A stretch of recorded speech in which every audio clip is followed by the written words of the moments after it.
mula sa 702 DZAS, Agapay ng Sambayanan. Narito na ang programang mag-uugnay sa iyo tungo sa wastong kamalayan sa batas. Praktikal na talakayan ng mga alituntunin at balitaktakang may kaugnayan sa mga patakaran ng bayan. Kinilala sa Golden Dove Awards bilang Best Documentary Program. Ito ang Tabas ng Batas!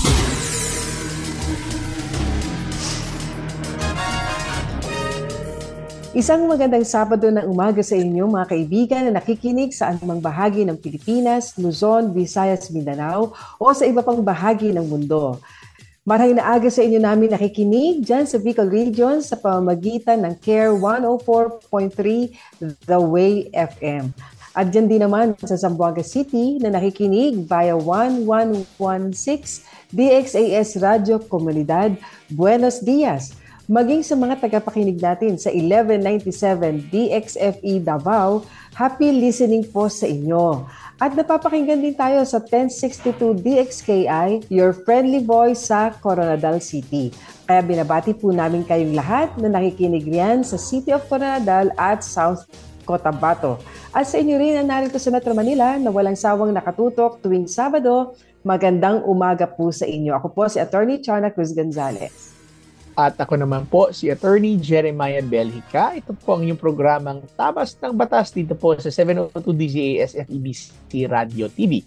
Miyembro po tayo ng kapisanan ng mga broadcaster ng Pilipinas at tayo rin ay napapakinggan at napapanood sa ating buong mga social media channel sa Facebook, YouTube ng 702 DZAS FEBC Radio TV at sa Channel 185 po sa Signal TV sa pamamagitan po ng GCTV. Kasama rin natin ngayong umaga ang ating cute crew na sina Absidi Ferrer, ang ating Protex na sila Benjo Morano, Reggie Villena, Nathaniel Peralta at RTV na sina Abby Glindo, Aileen Valdez, Wenmark Balatukan at Angelica Kalayag. At kasama rin natin ang mga taga-Bukawe Transmitter Site. Tama, no? Kaya sa punto naman ito, nais rin nating pasalamatan ng ating mga kaagapay na nakipartner po sa ating ministry sa FEBC. Sa tulong po ng ating Panginoon at sa inyo pong suporta, mahigit 7 dekada na po na naibabahagi natin ang tamang balita at mabuting balita ng ating Panginoong Hesukristo. Pero kung nais nyo naman maging bahagi ng ministeryo po ng FEBC, maaari rin kayong mag-message sa FB page ng 702 DZAS FEBC Radio TV or bumisita po kayo sa amin pong website sa donatenow.febc.ph. One word po yan, no? donatenow.febc.ph para naman sa iba pang mga detalye. Okay, so bago kami magsimula ni Attorney Chona sa atin pong mga discussions, ay pagkaing pangkaisipan po muna tayo.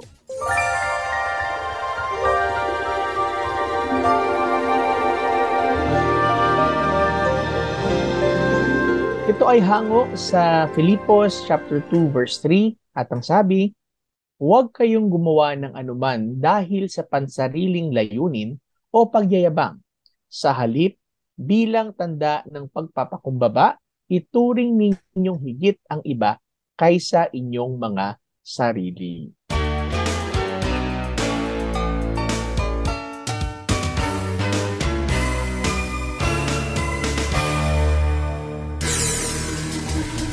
Kayo po yung inaanyayahan namin na makibahagi sa ating diskusyon ngayong umaga. Kaya kung meron kayong komento, lalo na kung may katanungan, maaari niyo pong ipadala yan sa amin sa pamamagitan ng ating Facebook page, ang Tabas ng Batas FEBC. At habang naroon po kayo, please like and share. Sa pagbabalik ng Tabas ng Batas ay tutungo na tayo kaagad sa ating unang segment na Punto per Punto. Tabas ng Batas! Puno na ba ang inyong mga piso para sa Radyo Coin Banks? Maaari na po itong ibalik at kumuha na ng panibago sa mga sumusunod na bookstores, drop-off centers, branches. Praise Christian Bookstore, CLC Karuhatan at Malolos branches, PCBS branches, Mandaluyong, Masagana, Monumento, EDSA Cubao, Eton Centris, SM Fairview, SM Marilao, SM Dasmariñas, Los Baños, Santa Rosa, Imus at sa Back to the Bible Bookstore tuwing Miyerkules hanggang Biyernes lamang. Para sa paraan kung papaano ipapadala ang inyong naipon na coin bank through bank deposit o GCash at iba pang katanungan, mag-text o tumawag sa 0947-333-5605. Maraming salamat sa inyong pakikibahagi sa gawain ng Panginoon sa radyo. Nagpapatuloy sa 74 na taong pagsasahimpapawid ng mabuting balita ni Kristo. Ito ang Far East Broadcasting Company. Sumasa inyo sa 1143 DZMR Santiago City, CARE 104.3 The Way FM Legazpi City, 702 DZAS Mega Manila, 98.7 DZFE Metro Manila, 106.3 DZRK Quezon Palawan, 1233 DYVS Bacolod City, Up 987 DYFR Cebu City, 97.5 DYFE Tacloban City, 1116 DXAS Zamboanga City, 103.3 The New J Cagayan de Oro City, 106.9 DXGR Radyo Gandingan Cotabato City, 1062 DXKI Coronadal City, 1197 DXFE Davao City, FEBC Philippines. Matatag sa pananalig, matatag sa paglilingkod, matatag sa pasasalamat.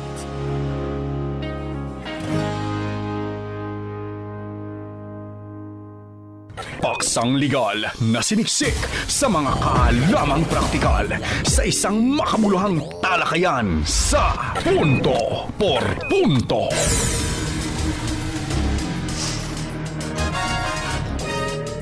Alright, so tayo po'y nagbabalik muli sa ating pong tabas ng batas. Ako po si Attorney Jeremiah Belhica. At ako naman po si Atty. Chona Cruz Gonzalez. At tayo ay nasa unang segment na, ang Punto per Punto segment na kung saan. Naku, napakaganda ng ating pag-uusapan ngayon. At habang isinishare mo pa lang ito sa akin, Atty. Jeremiah, talagang nakaka-amaze na kung papaanong ang Word of God meron talagang at pinagbabasihan talaga. Malaki ang kanyang impluwensya, lalo na sa larangan ng batas. Tama. Kaya, attorney, dahil kakatapos lamang ng Bible Month, at nagkaroon tayo ng celebration na napakaganda daan noong Bible Day na tinatawag, when we cap the celebration. But, i-share naman natin yung pag-uusapan natin ang mga batas in accordance yung laws and governmental policies in terms of the biblical worldview. Biblical worldview. Mahalaga yan, So, alam natin lahat ng salita ng Diyos ay naging susi sa pagbabago ng napakaraming buhay ng mga tao. Pero ang hindi kadalasang na-emphasize ay kung gaano kalaki ang epekto ng salita ng Diyos naman sa mga bansa at sa history, on how it actually shaped history. It really brought transformation in many levels, in laws, in arts, in economics, lahat yan, Science. Lalo na. Kaya nga, kinakailangan maintindihan natin ng ating mga modern na mga batas, legal at economic systems were actually formed by men and women whose worldview have been shaped by principles from the Word of God or from the Bible.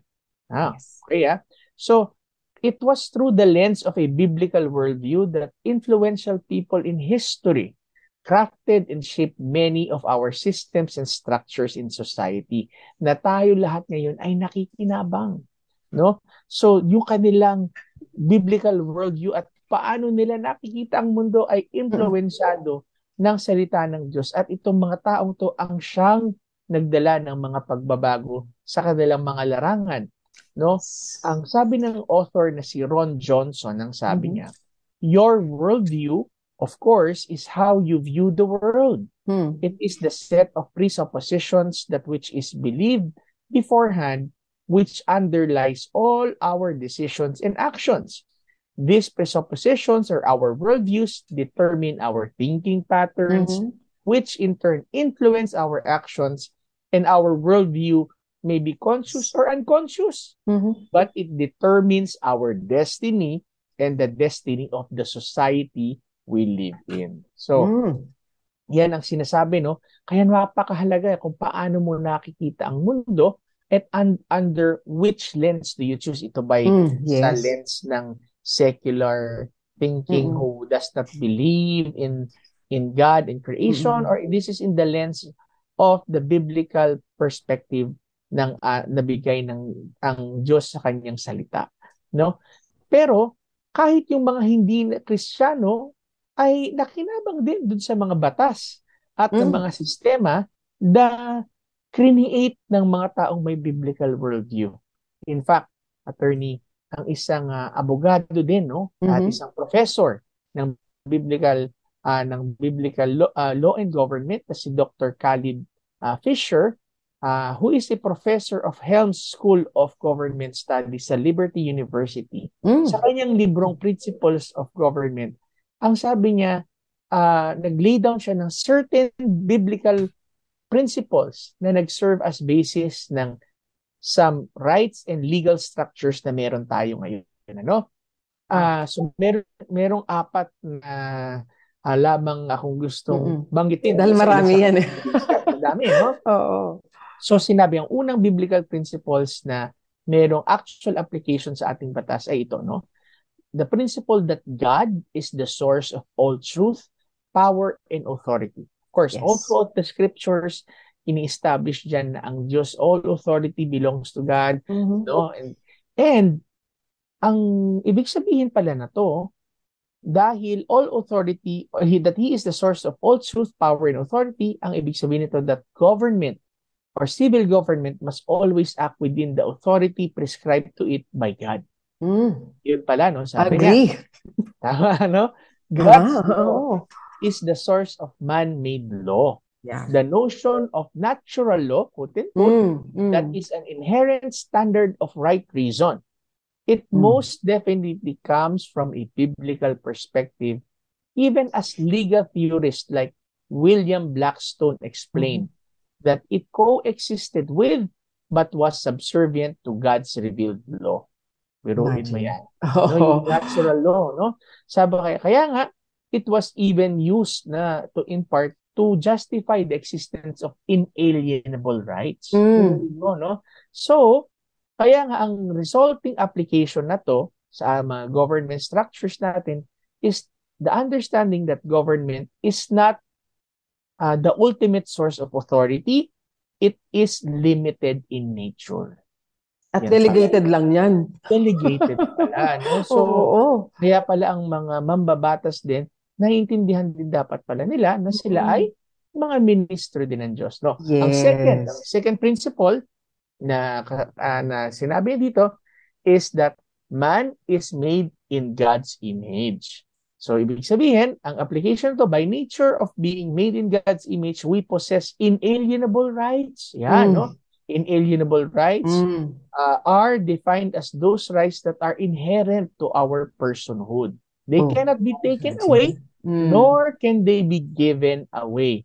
So ito yung kadalasan na sa Article 1, Article 3, Section 1 ng mismo Constitution ng Pilipinas, the right to life, liberty, and property. So, ito daw ay mga suportado ng verses Genesis chapter 1:26, yung create ng Lord ang tao in His image, at yung 10 utos ng Diyos. So, ang practical application daw na to, attorney, sinabi dito, thus, the practical application is that government exists first and foremost to protect our inalienable rights to life, liberty, and property, and to ensure justice. At isa pa, sinasabi that criminal and police investigation must protect inalienable rights. Matindi. Importante yan kasi sa ating nararanasan ngayon ay merong mga ipinapanukala ng mga polisiya na parang tila ang ating mga liberty, ang ating kalayaan at pagpahayag ng ating mga karapatan at pagkilos ayon dito mukhang gusto saklawan. O kaya, attorney, sinabi rin din dito, diyan din gagaling din daw yung people must be assumed innocent until proven guilty. And undue force must be avoided in all processes. No? So, kaya nga yung human rights and human beings has inalienable rights that should not be oppressed. Yes. Sinabi, ano? Yes. So, isa pa, no? Ito pa ang sinabi, ang isang principle pa is biblical principle or worldview, sinabi dito that man is by nature sinful. Naku, mahalaga yan. No? Kasi mayroong mga ibang kaisipan na hindi ganyan. That's right, no? So, mahalaga daw yan. And anong ibig sabihin nito? Dahil daw, we are also sinful because we have rejected God's perfect ways. Yes. Sin is not just about actions that we take, but also the innate attitudes ng puso.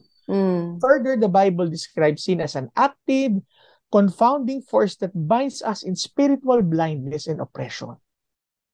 True. In short, injustice in the world derives from the presence of sin in our lives. Kaya nga, at the very core of any social move is the saving touch of Jesus Christ, the cross of Christ first and foremost. The intervention does not remove the need for government intervention. Pero, ibig sabihin, dito na pumapasok, because of the presence of sin, government must also be limited. Yes. And, ano sinasabi din, powers should be separated. Hindi pala pwedeng concentrated lamang. Correct. May checks and balances kasi may propensity kapag ang power at ang sin nagsama ay pwedeng magkaroon talaga ng katakot-takot na corruption. At huli na lang, ang pinaka nakita ko maganda, no? Sinabi, the principle that Jesus Christ is the only means of ultimate salvation. Ibig sabihin na to, Christ is fully God and fully man, died on the cross for our sins, and all that put their hope in Christ by faith alone shall be saved. Yes. Pero it must also be freely done. It cannot be coerced. Ibig sabihin, dito na pumapasok yung practical application ng freedom of religion. Yes. Since faith is something that must not be coerced, government should not enforce religion on others, but should also allow the church and the people to evangelize and to share and to choose whether to obey God or not to obey God. Where the church abdicates its role, the state will overstep. Kaya ang sabi nila, sa kahit anumang mga social action na ginagawa para tulungan ng gobyerno ang tao, kinakailangan aware din ang mga mambabatas at mga nag-i-implement na kung wala ang aspeto ng spirito ay hindi rin magbubunga ang anumang initiative. So, yan lamang, attorney, makikita natin, napakaganda pala, no? So, it's very, very good for us to understand that even our laws and structures were really built and influenced greatly by the Word of God. Since government, di ba, is, di ba, a creation of God, di ba, to put order and law, di ba, doon sa ating pamumuhay bilang mga mamamayan, napagandang maunawaan natin ito. And naku, kung na-miss nyo ang ating diskusyon dito, balikan nyo po yan mamaya, dahil napaka-rich talaga ng mga napag-usapan natin in a very short time. Kaya po, sa aming pagbabalik naman ni Attorney Chona, ay pakinggan natin ang ating pinakamamahal na attorney para naman po sa Akala at Panukala segment. Kaya huwag kayong aalis mga kaagapay. Babalik po kami dito sa Tabas ng Batas. Tabas ng Batas! Kapag tinawag ka ng pagmamahal, sumagot ka agad. Panatag, marangal. Naririto ako at handang maglingkod. Sundin mo ang sariling puso't kalooban, hindi ang bulong, bighani at tukso na mga wikang banyaga sa iyo. Matitiis mo ba ang patalim ng balakyot? Magtitiis pa ba sa gisik ng maiksip? Walang bakit. Sana maglingkod. Ito ay hango mula sa tulang Mamamayan ni Rio Alma. Paalaalang hatid ng inyong 702 DZAS, FEBC Radio TV, Agapay ng Sambayanan. Bukod sa hearty breakfast, paliligo at pagpa-power dressing, ano pa ang magandang paghahanda sa pagpasok sa opisina? Make it a habit to listen to Pro Tips dahil araw-araw, bibigyan kita ng baon para sa inspirado at productive na pagtatrabaho. Ako si Maloy Malibiran sa Lumbides, kasama mo sa Pro Tips sa himpilang ito ng FEBC. Be a blessing in the workplace today. Ito ang 702 DZAS. 702 DZAS. Agapay ng sambayanan na napapakinggan sa buong mundo sa FEBC.ph sa pamamagitan ng Microsoft Media Server Technologies at ng Bitstop Computers. Pagbibigay linaw sa mga palapalagay, ugnay sa mga panukalang batas. Akala at panukala.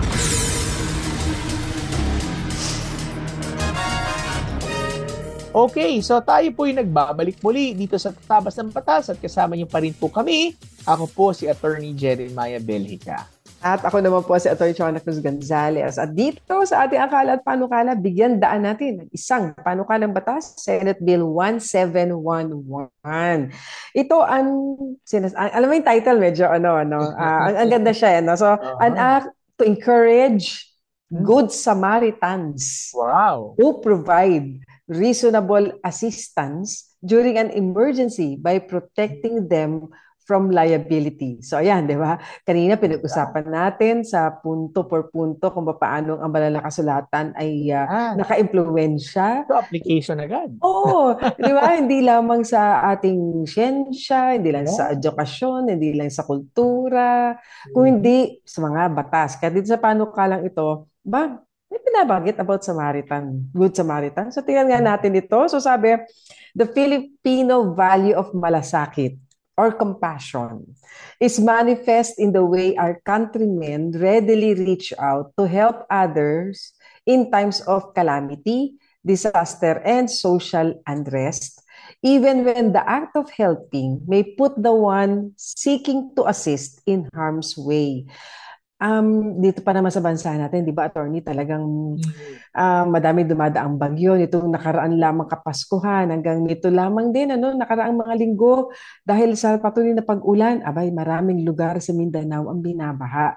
At naririyan agad ang mga kababayan natin para magbigay ng tulong sa pamamagitan ng mga organisasyon. At kaya nagkakaroon din ng ganitong pagpapanukala ng mga batas para paigtingin pa yung pagtulong doon sa ating mga kababayan sa mga panahon nga ng kalamidad, disaster man, or ito nilagay na rin, maski kung may social unrest. This character of altruism is perhaps best illustrated in the well-known parable of the Good Samaritan. Ayan, whereby a Samaritan, in a time of deep hate and antagonism between Jews and Samaritans. Alam natin ang storya sa mga nagbabasa at nag-aaral ng banal na kasulatan na hindi nga sila nag-meet eye to eye, ayaw nga nila magkakasalubong sila, di ba? Parang may discrimination Oo, doon sa pagitan ng Jews and Samaritans. Pero dito sa parable na ito, yung Samaritan, despite the deep hate and antagonism between them, sila at yung Jews, went out his way to feed, clothe, and bring a robbed and heavily injured Jewish traveler to an inn after the same man was ignored and abandoned at the side of the road by those expected to help by virtue of their professions, meaning a priest and a Levite. Sabi rito sa explanatory note. Surely, the Good Samaritan's behavior should be emulated and encouraged in today's struggling society. Kita mo yung punto ni Jesus dito sa storyang ito, talagang, alam mo, napaka-radical talaga ng Panginoon. Binabasag niya yung mga tradisyon, yung mga kaisipan, yung mga panuntunan, yung mga gantong divide na ginagawa ng mga tao among themselves na hindi kami pwedeng makihubilo sa inyo, hindi ka namin pwedeng tulungan kasi iba ka sa amin. Yun ang binuwag ni Jesus dito sa pamamagitan ng paglalahad ng istoryang ito na regardless of who you are, kung sino man, anumang kulay, anuman ang antas sa lipunan, anuman ang gender nung kapwa mo, nangangailangan siya, tulungan siya. Di ba? Kahit kaway mo. Yun. Very good point, di ba? Yun. So sabi dito, under the current law, ayan, application na, we have the new Civil Code provision, Article 2167, which requires an injured or seriously ill person treated or helped while he is not in the condition to give consent to a contract. Kasi nga wala siya dahil nga may sakit siya or na-injure siya, wala na siyang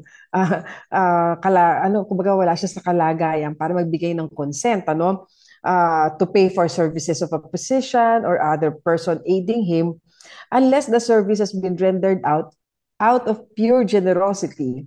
Yun po ay an implied contract. Under the revised penal code naman, sabi sa Article 275, the penalty of arresto mayor shall be imposed on any person who shall fail to render assistance to any person whom he shall find in an uninhabited place, wounded, or in danger of dying when he can render such assistance. Maraming hindi nakakaalam yan. Oo nga.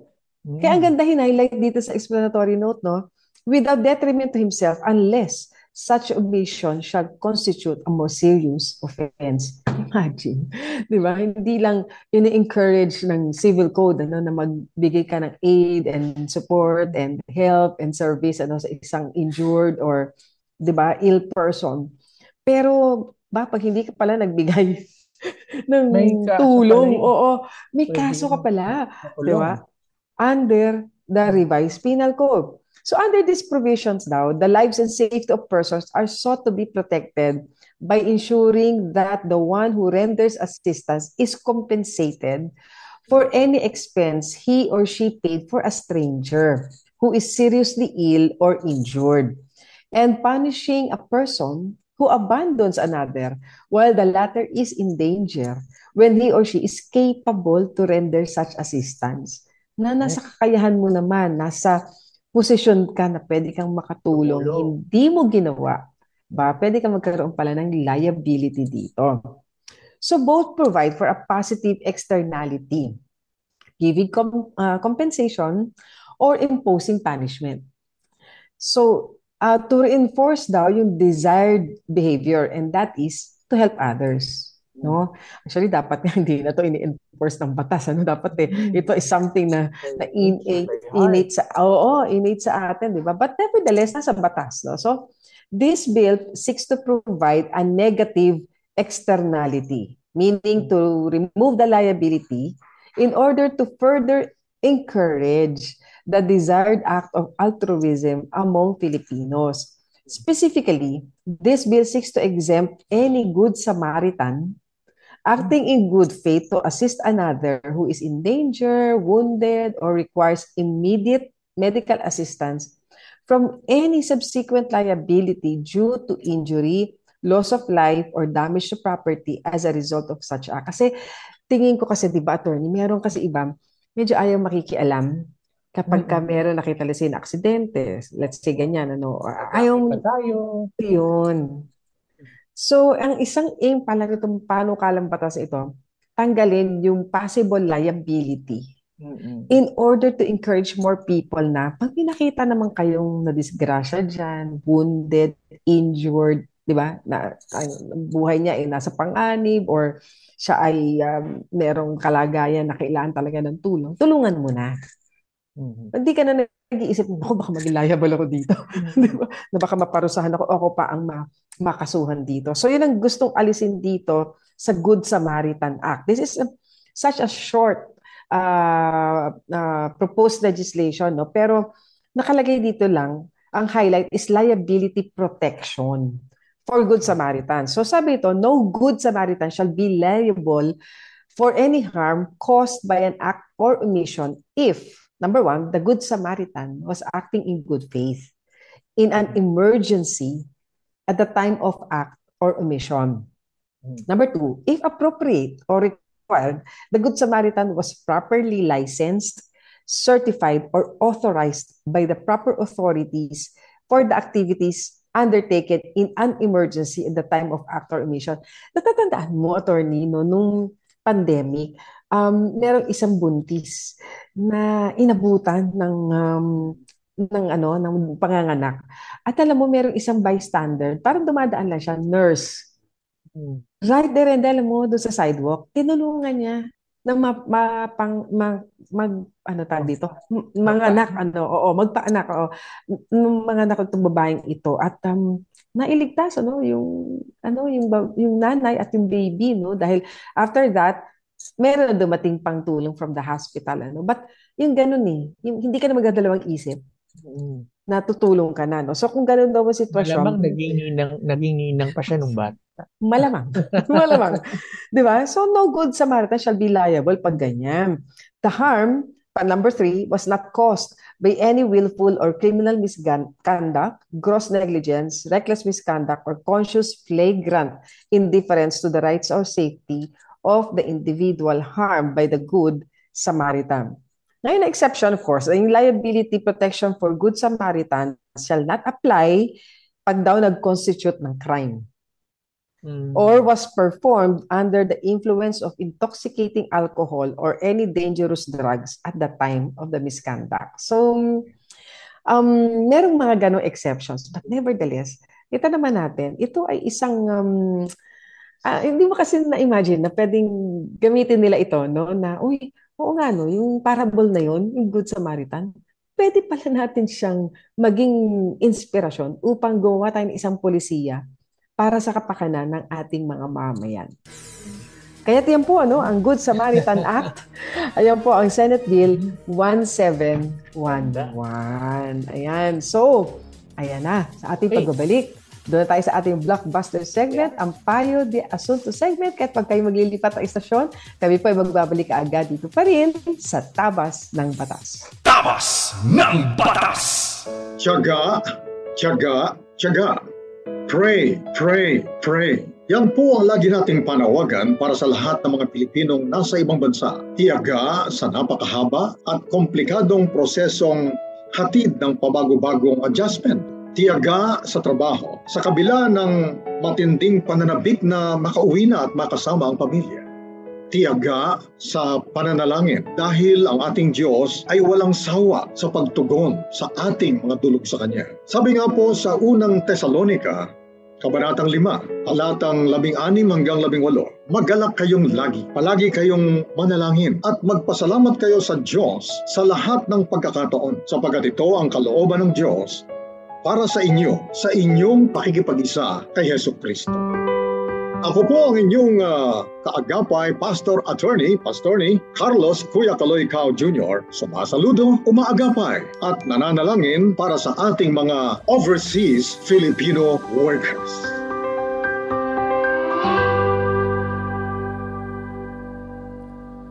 Ito ang Far East Broadcasting Company Philippines, 74 na taong nagpapahayag ng mabuting balita ni Hesukristo, on air, online, and on the ground.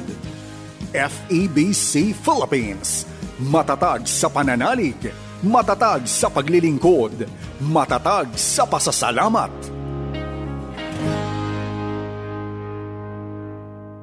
Mga kasong bibigyang pansin at mga katanungang sasagutin, yan ang tututukan at gagabayan ng Payo de Asunto.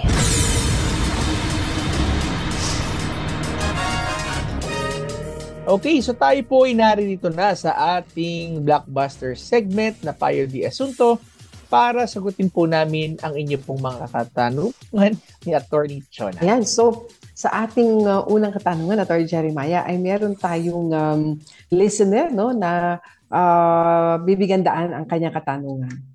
Nag-work po ako sa isang company at under agency po kami. 7 years po akong nag-work doon pero wala daw po akong makukuhang separation fee dahil resign po ako. Tama po ba ito? Okay, attorney, ito may kinalaman doon sa kanyang employment, yung kampanya nga ay under agency, no? At sa 7 years na siya ay nag-work, wala siyang nakuhang separation pay kasi nag-resign siya. So, yan we have to make a distinction kasi kailan ba pwedeng magbigay ng separation pay ang isang kumpanya? Tama, kasi dalawa ho kasi normally ang dahilan, no, kung ng pagkakahiwalay sa trabaho. No, generally ito po ay dahil kayo po'y tinanggal sa trabaho due to authorized causes Yes. na tinatawag, ibig sabihin, yung mga dahilan na pinapayagan ng batas. Ito po ay maaring retrenchment, ito po ay redundancy dahil meron ng gumagawa ng trabaho mo, o kung ikaw naman ay tinatawag na nagkakaroon sila ng downsizing ng kanilang kumpanya dahil sila'y para makapagtipid. So, ang mga dahilan po na yan ay kadahilanan ng employer sa separate ninyo sa trabaho. Pero kung ang kadahilanan po ng pag-alis po sa trabaho ay resignation, ay ito po dahil sa inyo pong willful separation sa work, ay hindi ho talaga binibigyan po ng separation pay ang isa pong taong nag-re-resign sa trabaho. Voluntary kasi, no? Voluntary kasi yan, ano? Pero iba naman yung ibig sabihin na kayo'y tinanggal unceremoniously dahil kayo pinilit para mag-resign. Ano po? Ang pinilit ka mag-resign, kahit kung ayaw mo mag-resign, ayan po ay tinatawag na illegal dismissal po yan. Ano po? Or kayo pinahirapan hanggang kayo po ay makapag-resign, ay tinatawag po yan ay constructive dismissal din po yan. So, yung mga yan po ay binibigyan ho ng batas, ng karapatan na kumuha po na tinatawag na inyong separation pay. Yes, kasi pag ito'y illegal dismissal. Pero kung maluwag sa iyong kalooban ang at voluntaryo iyong resignation, ay ito po'y walang separation pay. Yan, malinaw, no? Kasi may mga iba-ibang sitwasyon na kung saan maaaring mag-apply ang pagbibigay ng separation pay at hindi pagbibigay ng separation pay. So yan, ano? Pakinggan naman natin itong isa pang katanungan. Ayan, nagaling sa ating listener. Good AM, tabas ng batas. Responsibilidad po ba ng may-ari ng aso na ipagamot ang nakagat po nito?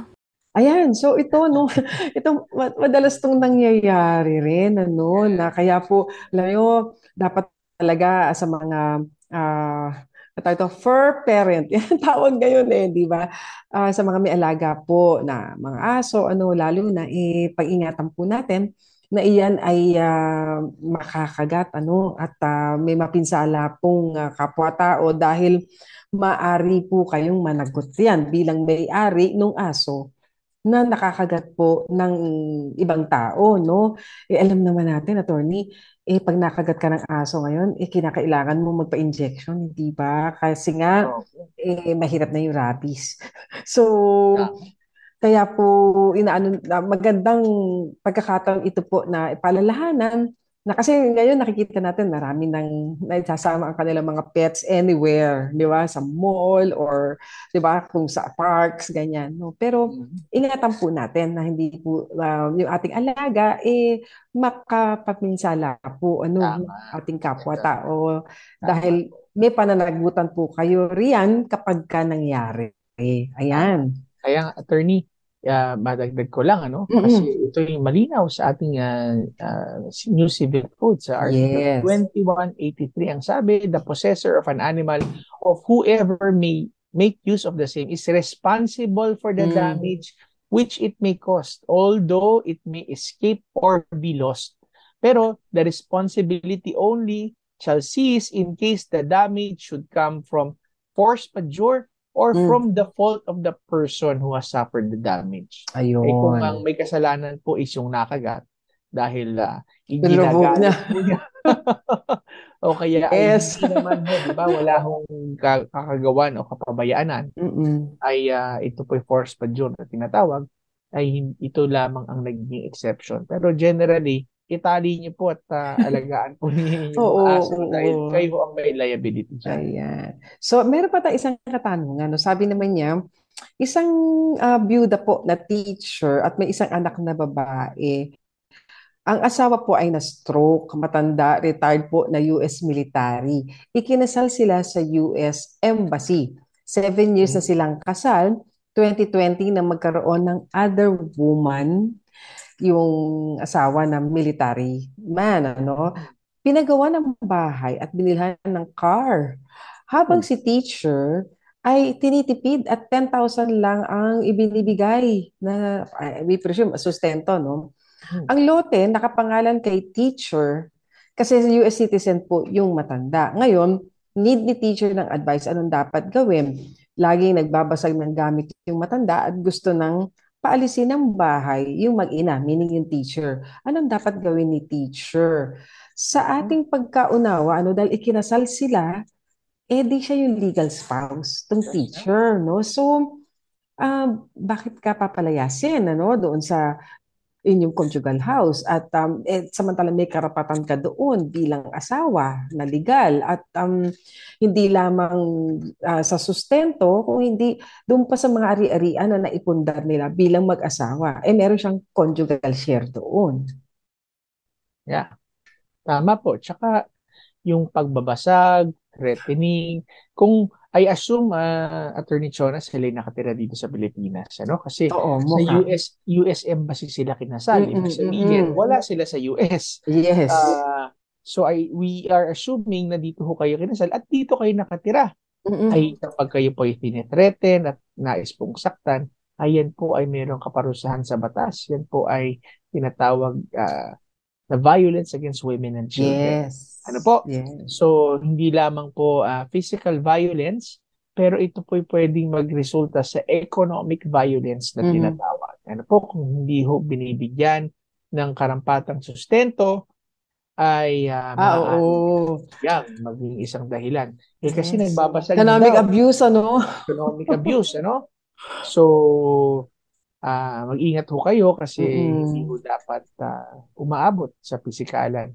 Ano po ang ganyan pong klaseng awayan. Kung sakaling umabot siyaan, ay maaari ho kayo mag-report sa inyong barangay para kayo po mabigyan ng agarang proteksyon kasama yung anak. Ano po, minor de edad. Ayan, at dito sa ating isa na lamang nakatanong, sabi niya, kalahati ng lupang kinakatayuan ng bahay namin nabenta ng nanay, pero hindi po namin alam ng aking sister at hindi rin kami nakapirma ng aking sister hindi sila nakapirma, perhaps sa kasulatan, at kami pa rin po ang nagbabayad ng estate tax dahil nakapangalan pa rin po sa tatay ko ang titulo. Gusto na po namin kunin muli ng aking sister ang lupang nabenta na pinatuyuan na rin po nila ng bahay pero ayaw na po ibigay ng anak na nakabili dahil may deed of sale naman daw po sila at patay na rin po ang mismong nakabili. Ano bang legal na aksyon ang dapat naming gawin? Okay, so kasi ganito, kapag ka po kasi yung property, katulad ng sabi nyo rito, ay nakapangalan sa inyong tatay, at kasal naman siya sa inyong nanay, at mukhang yun naman, ang pinanggagalingan nito, siyempre, yan po ay property nilang dalawa. At nung namatay po ang inyong magulang, kayo po bilang mga anak, tagapagmana. So sa makatwid, kailangan pong malaman din natin dito, nung po bang panahon na ibinenta yung property, buhay pa ba yung mga magulang po ninyo? O meron na pong namatay? Kasi po magkakaroon ng pagkakaiba po roon dahil habang buhay po yung magulang na pareho, syempre merong tinatawag tayo inchoate right pa lang na hindi pa real right, yung right ng mga anak na tagapagmana. Kaya maaari pong yung magulang ninyo, noong sila'y pareho pang buhay, maaring maibenta nila yung property nila. But the moment na ang isa pong magulang ay namatay na, doon na po papasok ang mga anak bilang compulsory heirs. At dapat nga po, kung yan ibinenta noong namatay na ang isa sa inyong mga magulang, kinakailangan po kayo bilang tagapagmana, matapos pong ma-settle yung estate ng magulang yung namatay, isa na rin kayo sa pipirma doon sa deed of sale dahil tagapagmana kayo at kayo ngayon ay, isa na sa may karapatan doon sa property na yun na naiwan ng inyong magulang. Okay, and I think, attorney, nabanggit niya rin na patay na daw ang kanyang tatay at nakapangalan, yung titulo pa sa kanyang tatay na namatay. Pero silang nagbabayad. So, tingin ko rin dito, yung nanay ay nabiyuda na, kaya siguro sa isip niya, ako naman may-ari ng kalahati ng estate. Pero kinakailangan pa rin po ng extrajudicial settlement of estate po dyan para maibenta yung kalahati na lupa ho ng nanay. At dapat ho rin ay merong malinaw na subdivision kung alin ho ba ang kay nanay lamang at alin yung matitira dun sa estate ng tatay. No? So, ayan po ay kinakailangan ninyong balikan siguro kung ito po ba ay malinaw na ang subdivided ang kinanay lamang at yung natira po sa inyo bilang mga tagapagmana kay tatay. Kung wala hong malinaw na hatian at lipat o hati ng lupa, ay ito po ay hindi humaaring ibenta. Ano po? Wala po settlement ng estate. Estate tax po, no? Iba po yung real estate tax, no? Estate tax. Alam mo, hindi natin naiwasan yung mga bayarin na yan ng taxes, eh, no? So, bigyan daan pa natin, ano? Isa pang katanungan, ano? Sabi niya dito, attorney, first name ko po kasi, no first name po kasi ako sa PSA ko. So yung birth certificate niya sa Philippine Statistics Authority, walang first name. Twice na namin pinuntahan yung City Hall 2 years ago at last year. Nagbigay na kami ng affidavit. Kakadeliver lang ng PSA ko, bakit wala pa rin pong first name? Anong affidavit ba ang need nila? Attorney, kailangan lang ba ng affidavit dito? Mukha kasing,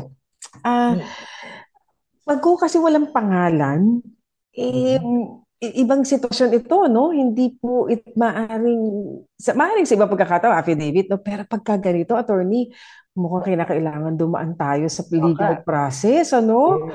Yes. Hindi po Kasi basta-basta. hindi naman yung change of name. Yes. Hindi po mailalagay basta yung gusto nyong pangalan ngayon dyan sa inyong birth certificate na hindi po dadaan, di ba, sa korte na magkaroon ng court order na saying na, ito talaga yung pangalan mo at ilagay yan sa birth certificate.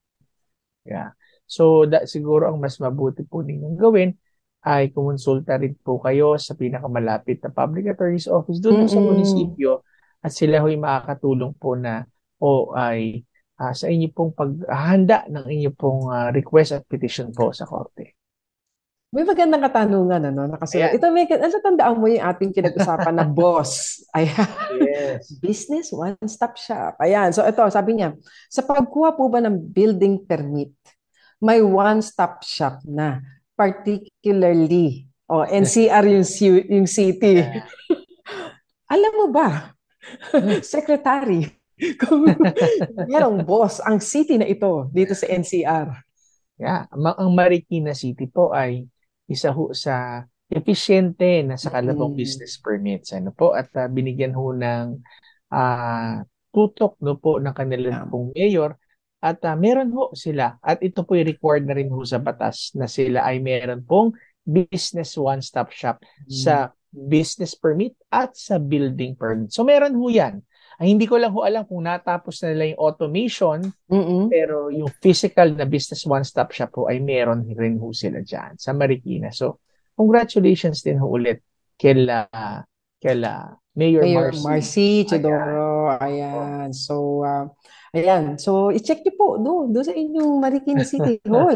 Malamang meron ho nang naka-in place dyan, ano, na boss or business one-stop shop. Ano? Ayan. So, ito pa isang katanungan. Sabi namin niya, gusto na po namin sana ilipat sa pangalan namin ang lupa na minana namin. Kaso may mortgage. May sangla, ang titulo, noong 1976 pa.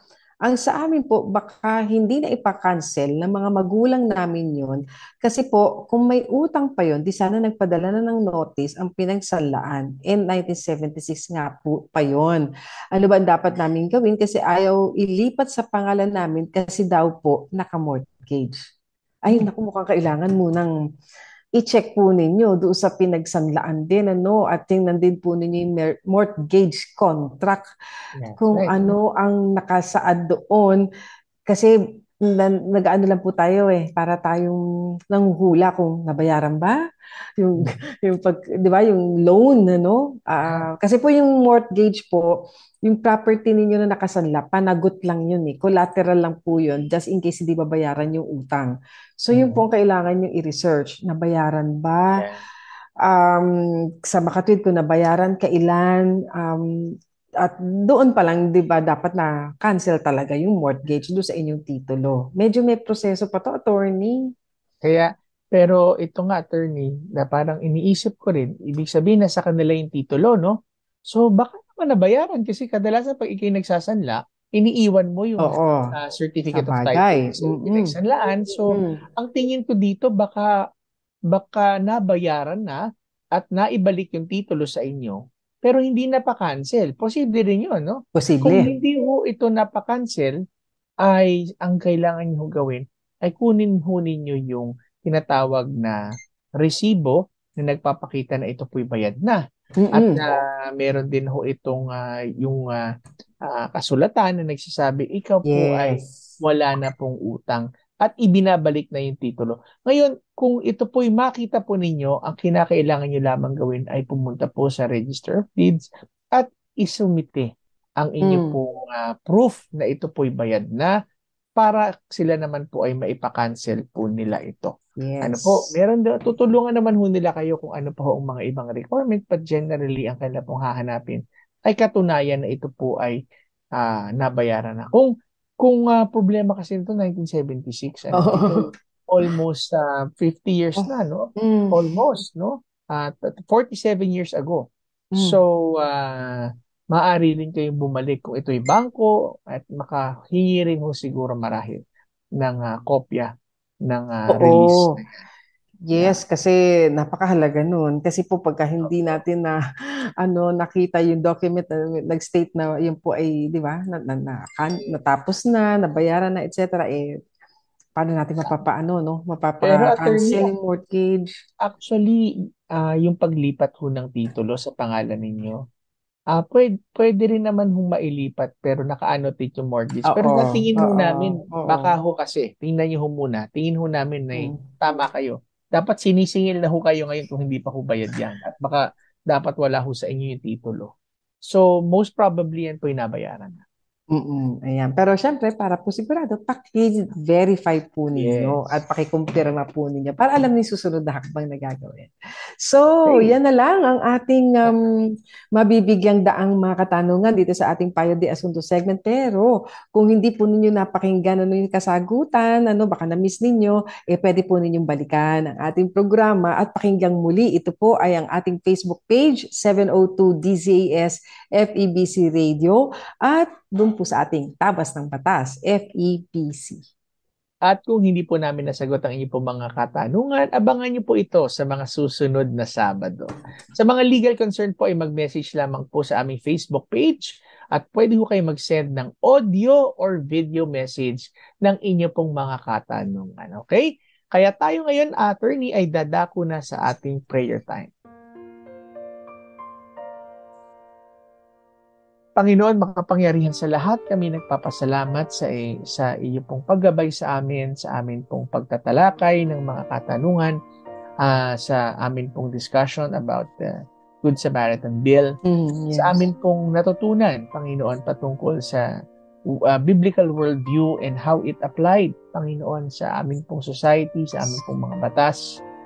Lord, we thank you because ang iyo pong salita ay hindi lamang makapangyarihan sa amin pong buhay, pero ito po'y makapangyarihan din, Panginoon, sa amin pong bayan, sa amin pong mundo, sa lahat, Panginoon, na aming ginagawa. Your words, Lord God, indeed, fuels us, Lord God, in everything that we do. Para purihin ka, O Diyos, pagpalain niyo po, O Diyos, ang lahat ng mga nakikinig. At sila, Lord God, na mga pinagdadaanan, Lord, ikaw kang kailang maging kaagapay, ikaw, Panginoon, ang tumugon sa kanilang mga pangailangan. Ito po ang aming sako at dalangin sa pangalan ni Jesus. Amen at amen. Salamat mga kaagapay sa mga tumutok sa radyo, sa online, sa Facebook at sa YouTube at sa Channel 185 sa Signal TV at sa GCTV. Kami po ang iyong mga kampi sa batas tuwing Sabado ng umaga. Ako po si Attorney Jeremiah Belgica. At ako naman po si Atty. Chona Cruz Gonzales na nag-aanyaya sa inyong lahat na kami ay muling samahan sa susunod na Sabado sa perong oras at himpilan. Kaya lagi po nating tatandaan, kung uunawain at susundin, kakampi mo ang batas. Nais po namin makarinig mula sa inyo. Para sa mga kuro-kuro, mungkahi o mga bagay na nais ibahagi sa palatuntunang iyong napakinggan, sumulat lamang sa 702 DZAS, Agapay ng Sambayanan, 1 Corporate Center, 46th floor, Doña Julia Vargas Avenue, corner Meralco Avenue, Ortigas Center, 1605, Pasig City. O mag-email sa dzas info@febc.ph.